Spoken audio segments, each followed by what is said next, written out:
Hello, good morning guys. Once again ako si Nini Gargar. Matag na po niyo og horoscope or kapalaran, no? Karon May 29, 2024. Isayon ako guys kay naghang mga trabahoon na magluto pa ko pagkahuman ani mga karon sayhon ako ang horoscope or kapalaran. No, sa dili pa nato ipadayon guys ang pagsaysay sa inyong kapalaran. Magampo sa tani Lord. Lord, thank you for the blessings. Thank you for everything.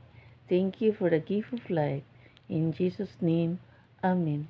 In the name of the Father, of the Son, of the Holy Spirit. Amen. So guys, atong isaysay na ang atong horoscope or kapalaran. So, ang nataw sa January, na siya travel sa kalit nga wala niya damha o mahimutanan siyang malipayon sa maong travel. Tungod kay si kini kalambuan o kalampusan sa dugay na niyang gitinguha. Then, February, kalit siyang nahiuknol sa mga balita. Wala siya kasayod og unsay buhaton apan karon nasabtan niya kung unsa kini. Dili siya gusto sa pag hasol-hasol sa uban basta naningkamot siya nga mahimo ang tanan alang sa kauswagan ug usab sa kalambuan nga iyang gitinguha. Din ang March sab adunay pag-alagad karon nga nindot ug maayo. Mahimut-anon og malipayon siya karon og duna siya pag-alagad nga nindot tungod aron ang iyang kapamilya mahimot pod og malipay.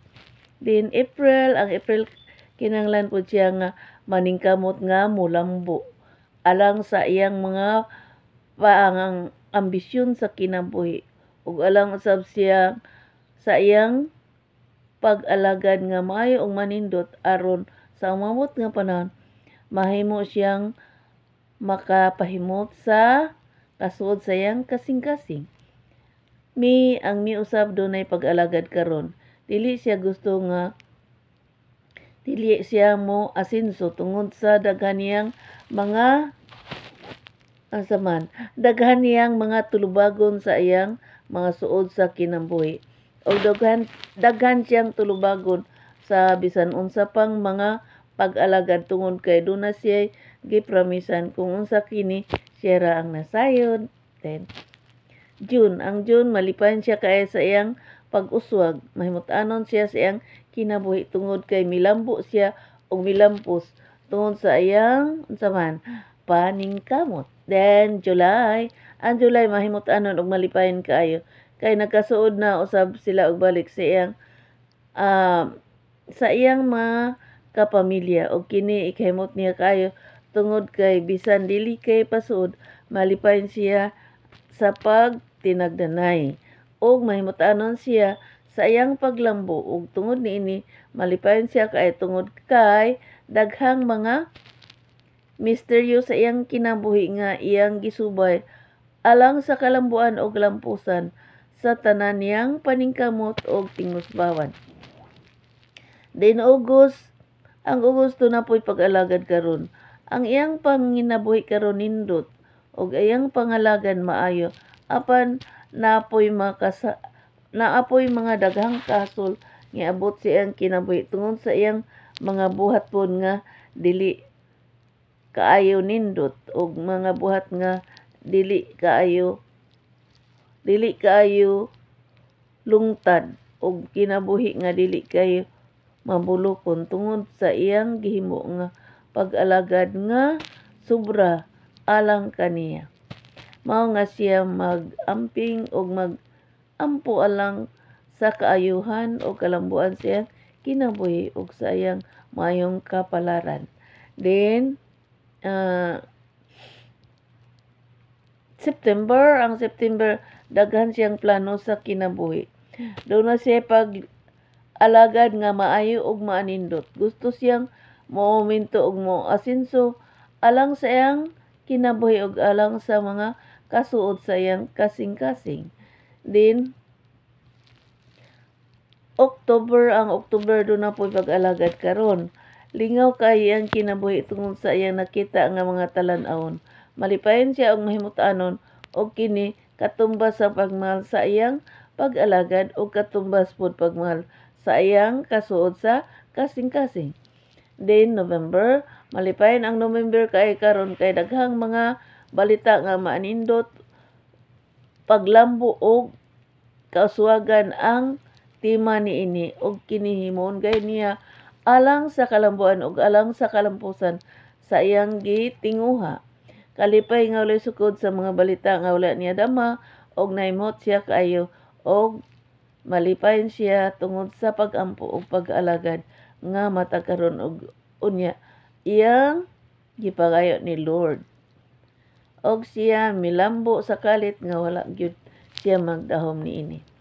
Then, ang December, kalit po siyang nahiuknol sa mga balita. Wala siya kasayad kung sa iyang buhaton apan karon naningkamot siya nga makabaton og daghang salapi alang sa kaayuhan ug sa Thanksgiving nga iyang himuon tungod sa iyang kalampusan nga iyang gitinguha og tungod sa pangandam alang sa umabot.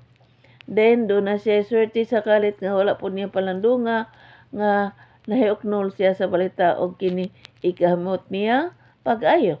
Okay guys, nahuman naman jud ko sa akong task nga sa horoscope no. Ang kini nga horoscope guys, May 29 up to 31 no. So 3 days ni guys no nga maabot sa imong kinabuhi. Mao nga shout out to my beautiful family, relatives and friends in the Philippines and abroad. Shout out sa Holy Child Colleges of Butuan. Guys, ang Holy Child Colleges na hospital na po school. Og ibalita na ko ninyo nga ang K-12 libre na ang tuition og miscellaneous no. Ang bayaran na lang ang ID og mga books. Okay, shout out to Bat 70. No? Silsa Likit. Els, wag yung ko kaagyo. Nag-tracking ramang gud may Els. Wa mi sakyanan nga nadala. Nag-bachelor lang mi. Wag yun mi kaagi sa imong balay. Basin sa umabot nga panahon. Makaagi na gid mi, no? Anya, usab, shout out to Planet Earth. Shout out to my new friends in here in the Philippines and abroad. Shout out to my 3.2 key followers nga wa gyud paglubad ang pagpalo sa ako. O karon moingon si Nini Gargar na goodbye. I hate to see you go, but have a good time.